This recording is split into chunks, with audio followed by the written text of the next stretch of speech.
Hey guys, welcome back to Geek Space, where today I'm going to be giving you my thoughts on the first 2 episodes of Hazbin Hotel Season 2. I'm very excited to talk about this, so without further ado, let's get right into it. So, before we get into my thoughts, let's do a quick recap of the first 2 episodes. In episode 1, the hotel is packed with sinners who don't actually want redemption, they only want to kill angels. And the crew is having a hard time dealing with them, and the news reporters trying to paint Charlie in a bad light. Vox is coordinating this. We then get reintroduced to the V's and learn about Vox's master plan to take over heaven. And in episode 2, we move our focus to heaven, where Sir Pentious' arrival is creating a stir. Sarah and Emily are embracing him, while Luke thinks that they should go down and take revenge on hell. Then the Speaker of God arrives, and we find out about Pentious' backstory. Then Emily is challenged with taking care of Pentious. Lute is seeing hallucinations of Adam, and Sarah is trying to figure out what action to be taken next. The episode ends with Sarah putting a shield around heaven to protect it from all other realms. But with the recap out the way, let's get into my thoughts.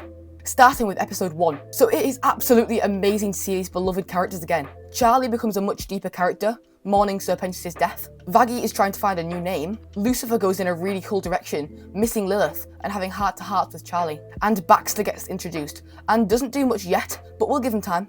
But the real highlight were the V's. They absolutely steal the show this episode. In fact, they might be too good. Every time we leave a V's scene and went back to the hotel, I wanted even more of the trio. They just have a lot of chemistry and bounce off each other really well. We also just randomly get the confirmation that Vox was a cult leader during his life. But as for the humour in this episode, it was quite hit or miss. I thought that Charlie constantly calling Baxter Pentious wasn't very funny, and the whole thing of the guy talking about his wife wasn't funny the first time, so it wasn't funny the next 4 times either. The real humour in this episode comes from the cast bouncing off each other. And also, I just have to mention the songs. Hazbin Guarantee first released to not so positive reviews, but I and a lot of people agree that this song is much better with the animation and context. I love the contrast between Charlie inviting people in and helping to redeem themselves, and the V's bringing people in and milking them for all their worth and abandoning them on the side of the street. Then at the end, the 2 parts start to overlap, and it's just so good. This song is basically the happy day in hell of this season, but it's just a better version. But the other song is called Once We Get Up There, and honestly, it's so good. I didn't quite like it when I first heard it, but on repeat listens, it's so cool. Vox is basically telling Velvet and Val about his plans, and they start singing about what they'd be able to do once they get up there. This one is the Hell is Forever villain song of the season, and I really can't decide which song I like more. And finally, the pacing in this episode is really good, because the runtime being 29 minutes, an extra 4 minutes longer than the usual Hazbin episode. But now, let's move on to episode 2. Usually, I'd talk about the standout characters first, but they're all really good in this episode.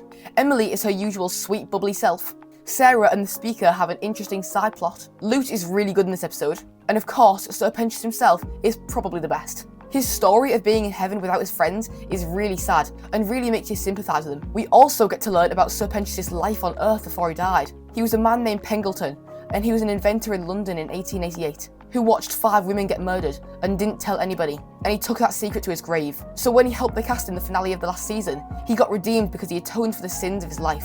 This is what was missing from season 1. How are we supposed to know how to redeem them if we don't know what they did to get into hell in the first place? It also just makes the characters so much more personable for me. But back to the episode, this one featured 3 songs, which is a new high for Hazbin. The first one is called Like You. It's basically Emily, Peter and Abel showing Pentious all the fun things to do around heaven. Pentious has none of it and tries to build a rocket to escape, which goes about as well as you'd expect. The second one is called Sarah's Confession. This one is a song where Sarah questions her choices of starting the extermination, and the Speaker guides her. And the final one is the fan favourite, Gravity, which was good before and even better with the context. Also, I just have to mention the adorable egg boys that Emily creates. But the comedy in this episode is slim to none. But I don't mind that. It's alright to have a more serious and emotional episode every now and then. In conclusion, season 2 is shaping up to knock season 1 out of the water. Personally, I think these first 2 episodes are better than the first 2 of season 1.